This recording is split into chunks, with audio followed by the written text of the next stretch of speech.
Morning everyone. मैं Dikshit Joshi Navjyoti public school, Navjyoti global school Putgaon शाखा से आपको आज कक्षा 5 की रिमझिम हिंदी का चैप्टर सेकंड फसलों का त्यौहार पढ़ाऊँगा। वैसे तो फसलों का त्यौहार चैप्टर, इसमें मैं आपको फटाफट इसका सारांश समझाऊंगा और जो इसमें मेन बातें हैं वो आपको समझाऊंगा। ठीक है, पहले मैं फटाफट पढ़ रहा हूँ, आप लोग ध्यान से सुनिएगा। सारा दिन बोरसी के आगे बैठकर हाथ तापते हुए गुजर जाता है। कहाँ तो खिचड़ी के समय धूप में गर्माहट की शुरुआत होनी चाहिए और यहाँ हम सूरज के इंतजार में आस लगाए बैठे हुए हैं। पूरे 10 दिन हो गए सूरज लापता है। आज सुबह तो रजाई से निकलने की हिम्मत नहीं हो रही थी। बाहर देखने से तो समय का अंदाज़ा बिल्कुल नहीं हो रहा, लेकिन घर में हो रही चहल पहल अब पता चल रही है।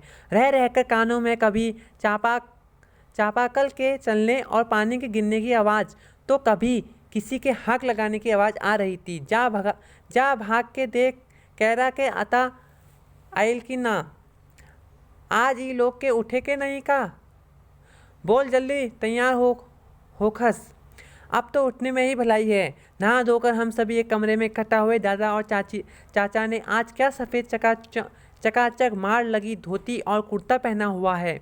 खिचड़ी में ऐसन ठाड़ हम पहले कबो ना देखी नी, सारा देख कनकना देता। पापा ने कहा शायद आज धोती में उन्हें ठंडा कुछ ज़्यादा लग रही है। सामने मचिया पर खादी की सफ़ेद साड़ी पहने हुए दादी बैठी थी। आज दादी ने अपने बाल धोए हैं, झक सफ़ेद सेमल की रुई जैसे हल्के फुल्के बाल। गौर से देखने पर भी एक काला बाल नजर नहीं आता, बिल्कुल धुली धुली सी लग रही है दादी। उनके सामने केले के कुछ पत्ते कतार में रखे हैं, जिस पर तिल, मिठा, गुड़, चावल आदि के छोटे छोटे ढेर पड़े हुए हैं। हमें बारी बारी से उन सभी चीज़ों को छूने और प्रणाम करने को कहा गया। जब सबने ऐसा कर लिया तो उन सभी चीज़ों को एक जगह इकट्ठा करके दान दे दिया गया। आज तो अपनी दीदिया बुरी फंसी, उन्हें ना तो चूड़ा दही ही पसंद है और ना ही खिचड़ी, पर आज तो फरमाइशी नाश्ता नहीं चलेगा, उन्हें दोनों ही चीज़ें खानी पड़ेगी। आज खिचड़ी जो है, खिचड़ी खाने के बाद सभी ने गया से आए तिल, गुड़ और चीनी के तिलकुट को बड़े चाव से खाया। खाते खाते मैं सोच रही थी कि कितनी अलग है ना यह खिचड़ी जो अभी हम मना रहे हैं। स्कूल में हम जो खिचड़ी बनाते हैं उसकी अलग ही मस्ती हुआ करती थी। छुट्टी का दिन नाव में बैठकर गंगा नदी की सैर और फिर टापू पर बालू में दौड़ते हुए पतंग उड़ाना और उड़ाने की कोशिश करना, कितना मज़ा आता था। इधर हम पतंग उड़ाते थे और वहीं थोड़ी दूर पर गुरुजी, विमला दिद्दा, आनंद जी, झिलमिट भैया सब मिलकर ईंट से बने चूल्हे पर बड़े बड़े कड़ाहों में खिचड़ी बनाते थे। हम भी बीच बीच में अपनी पतंगों को सुस्ताने का मौका देते हुए मटर और प्याज छिलने बैठ जाते। वैसी खिचड़ी फिर दोबारा खाने को नहीं मिली। वाकई ढंग कैसा भी हो, पर ये खुशियों का त्यौहार। ठीक है, तो यहाँ से जो ऊपर को हमने अभी तक का रीडिंग करी है, इसमें ये सब एक कहानी है। यह एक लड़की ने अपनी कहानी बताई है। ठीक है, कि वो लोग सुबह, ठंडों का दिन था और वो लोग बहुत टाइम से धूप नहीं आई थी, तो उस दिन जिस दिन इनका त्यौहार था उस दिन उन्होंने सुबह देखा कि उस दिन खिचड़ी बनी थी और सबने उसके पापा और चाचा ने सफ़ेद धोती पहनी थी। दादी ने भी नहा धो के उस दिन साड़ी पहन के बैठी थी दादी भी, और पत्तों में कुछ गुड़, चावल और तिल रखा था और सब ने उसको छूने के बाद प्रणाम किया दादी को और उसके वो सभी चीज़ें दान दे दी गई। ठीक है, उस दिन सबको दही क्या कहते हैं खिचड़ी खानी पड़ी और किसी का भी मनपसंद खाना किसी को नहीं मिला। और उन्होंने खाने के बाद तिल के वो खाए। उसके बाद लड़की को खाते खाते उससे अपनी स्कूल की यादें आई कि कैसे उनके गुरुजी लोग खिचड़ी बनाते थे इस दिन। ठीक है, तो अब इसके आगे हम पढ़ते हैं। ठीक है, नेक्स्ट इसमें यहाँ से हम पढ़ेंगे, अब ये इससे नीचे को हम पढ़ते हैं। ठीक है, इसको समझिएगा। अब यहाँ पर से मेन है, जनवरी माह के मध्य में भारत में लगभग सभी प्रांतों में फसलों से जुड़ा कोई ना कोई त्यौहार मनाया जाता है। कोई फसल के त्यौहार हो जाने पर खुशी बांटता है, तो कुछ लोग इस उम्मीद में खुश होते हैं कि अब पाला कम होगा और सूरज की गर्मी बढ़ने से खेतों में खड़ी फसल तेजी से बढ़ेगी। सभी प्रांतों और इलाकों का अपना रंग और अपना ढंग नज़र आता है। इस दिन सब लोग अच्छी पैदावार की उम्मीद और फसलों के घर में आने की खुशी का इजहार करते हैं।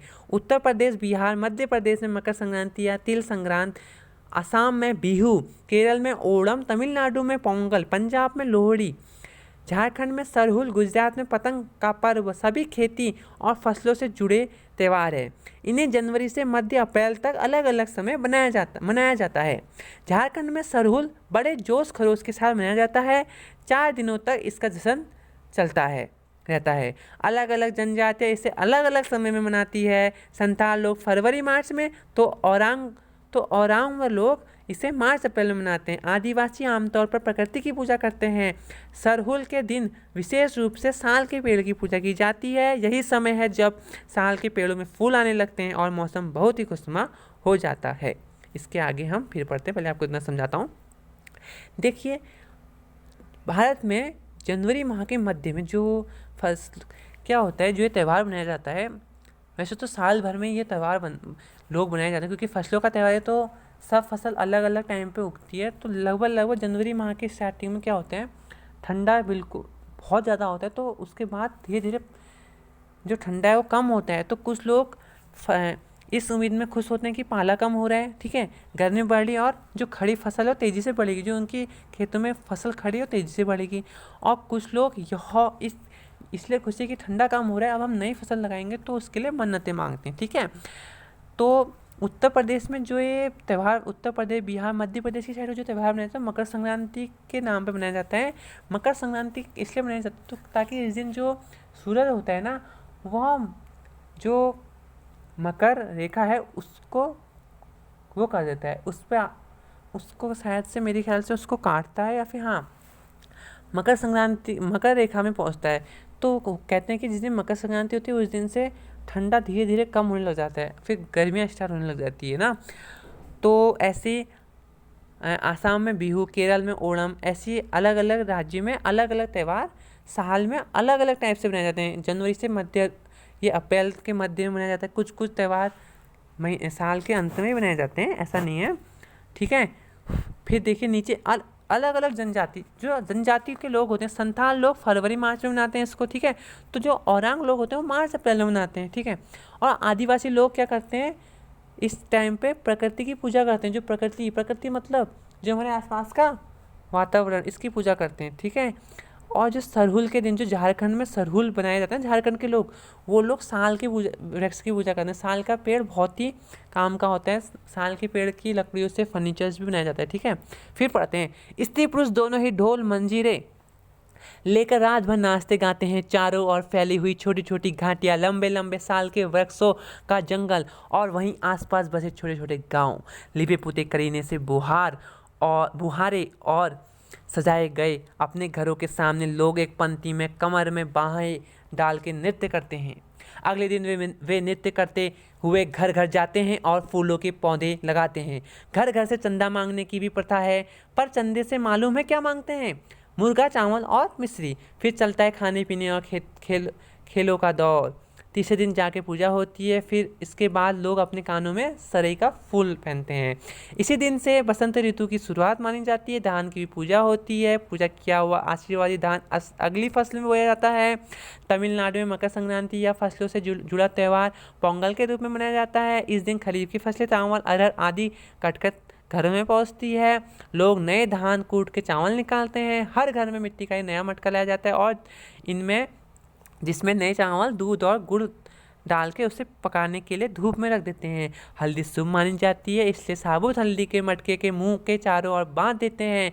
यह मटका दिन में 10:30-12 बजे तक धूप में रखा जाता है। जैसे ही दूध में उफान आता है और दूध चावल मटके से बाहर गिरने लगते हैं तो पोंगला पोंगल खिचड़ी में उफान आ गया के स्वर सुनाई देते हैं। दूसरी ओर गुजरात में पतंगों के बिना तो मकर संक्रांति का जश्न अधूरा ही माना जाता है। इस दिन आसमान की ओर नज़र उठाए तो शायद हर आकार और रंग रूप की पतंगे आकाश में लहरती हुई मिले। प्रत्येक गुजराती, चाहे वो किसी भी धर्म, जाति या आयु का हो, पतंग उड़ाता है, ठीक है, पतंग उड़ाते हैं, ठीक है। और हजारों लाखों पतंगों से सूर्य भी ढक सा जाता है। तो इसमें हम देखते हैं, देखिए सभी जो लोग होते हैं वहाँ के, कहाँ के, झारखंड के लोग क्या करते हैं, नाचते गाते हैं, चारों ओर छोटी घाटियाँ, लंबे लंबे साल के वृक्षों के जंगल होते हैं उनके आसपास, ठीक है। घरों को, अपने घरों को सजाते हैं, सभी नृत्य करते हैं, घर बनाते हैं और सभी लोग चंदा मांगते हैं। और वहाँ के लोग चंदा में क्या मांगते हैं, मुर्गा चावल और मिश्री। और फिर अगले दिन उन सबको पका के खाते हैं, पूजा होती है और सरई का फूल कान में पहनते हैं। वैसी इसी दिन से बसंत ऋतु की शुरुआत। आपको पता होगा हम लोग जो हमारे उत्तराखंड में है या कुमाऊं में है, बसंत ऋतु कैसे मनाते हैं। हम लोग माँ सरस्वती की पूजा करते हैं, हरिला बोते हैं और उस दिन कहते हैं कि उस दिन जो भी वृक्ष लगाए जाते हैं वो हो जाते हैं, क्योंकि उस दिन से फसलें लगाई जाती, तो ये परंपराएं मानी जाती है, ठीक है। धान की भी पूजा होती है।